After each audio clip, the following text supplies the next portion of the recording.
तो सबसे पहले ये डिस्क्लेमर दे देते हैं कि ये सारे टिप्स एंड ट्रिक्स मेरे स्टैंड पॉइंट से है, सो दिस मे और may not work for you. और ये सारे tips and tricks school and college exams और स्टडीज़ के लिए है, सो कॉम्पिटिटिव एग्ज़ाम्स के लिए नहीं है, क्योंकि मैंने कॉम्पिटिटिव एग्ज़ाम के नाम पे सिर्फ CUET ही दिया है, तो मुझे कोई आइडिया नहीं है कि कॉम्पिटिटिव एग्ज़ाम में कैसे पढ़ाई होती होगी। इसलिए फर्स्ट स्टेप से स्टार्ट करते हैं। तो फर्स्ट ट्रिक है यूज़ निमोनिक्स। निमोनिक्स एक सेंटेंस के फॉर्म में हो सकता है, स्टोरी के फॉर्म में हो सकता है, एक्रोनिम के भी फॉर्म में हो सकता है।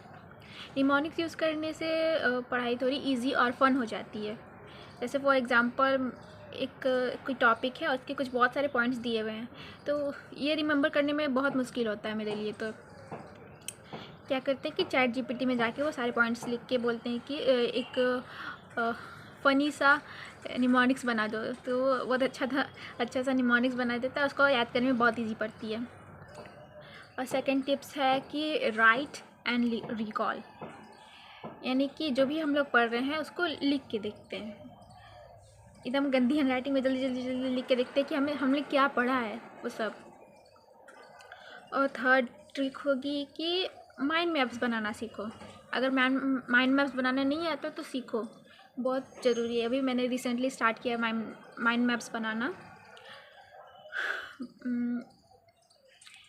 ये कहेंगे कि हमारा माइंड पैराग्राफ्स में नहीं समझता है, माइंड मैप्स के थ्रू ज़्यादा इजीली समझ सकता है, क्योंकि न्यूरॉन्स कनेक्ट होते हैं। तो हमारा ब्रेन कैसे सीखता है, न्यूरॉन हमारे सेंसेस के थ्रू न्यूरॉन्स में जाता है इन्फॉर्मेशन, और न्यूरॉन्स में भी साइनैप्स होता है। साइनैप्स के थ्रू बिलियंस ऑफ न्यूरॉन्स में फायर होता है वो इन्फॉर्मेशन, और ऐसे हमारा ब्रेन इन्फॉर्मेशन को सीखता है। अगर इस इन्फॉर्मेशन को रिपीट करते रहते हैं तो वो हमारे लॉन्ग टर्म मेमोरी में चल जाता है, ज़्यादा टाइम तक, कंपैरेटिवली ज़्यादा टाइम तक वो इन्फॉर्मेशन याद रहती है अगर हम इसे रिपीट करते रहे तो। और इसलिए माइंड मैप्स एक बहुत अच्छा टूल है ट्रेनिंग के लिए। इसको हम सबको सीखना चाहिए। ये हम भी अभी रिसेंटली स्टार्ट किए माइंड मैप सीखना। कुछ दिन लगेंगे सीखने में, लेकिन शुरू में ये काम मुश्किल हो सकता है। शुरू में कुछ भी नया काम करने पे अनकंफर्टेबल लगता ही है, लेकिन एक बार सीख गए तो फिर कमाल हो सकता है। सो नेक्स्ट पॉइंट है सबसे इम्पोर्टेंट। भले ही पढ़ाई पे कॉम्प्रोमाइज़ कर देना, लेकिन इस पे कभी कॉम्प्रोमाइज़ मत करना। That is sleep and exercise. पढ़ाई चला जाए लेकिन नींद और एक्सरसाइज ना जाए। तो लास्ट पॉइंट है आज की ये रहेगी कि जो भी पढ़ रहे हो अपने लिए पढ़ो। ये सोच, इस गलत फहमी में आई होप कोई भी नहीं होगा कि कॉलेज से जॉब मिल जाएगी, कॉलेज से पढ़ाई करेंगे जॉब मिल जाएगी और उसके बाद सेट है ज़िंदगी। कुछ सेट नहीं होने वाला, गलत फहमी से बाहर आ जाओ। तो आज का लास्ट पॉइंट ये है कि जो भी पढ़ रहे हो अपने लिए पढ़ो। ये सोच के पढ़ो कि ये इन्फॉर्मेशन मुझे फ्यूचर में काम आ सकता है। अपने लिए पढ़ो।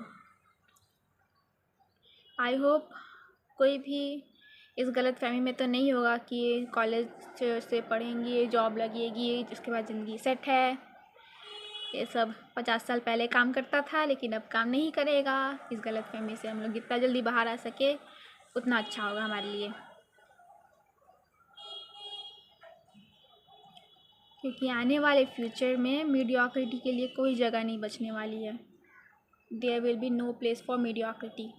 तो इसलिए अब ये चॉइस नहीं रह गई है कि हमें एक्स्ट्रा ऑर्डिनरी बनना है या नहीं, बनना ही पड़ेगा, क्योंकि अब चॉइस ही नहीं है।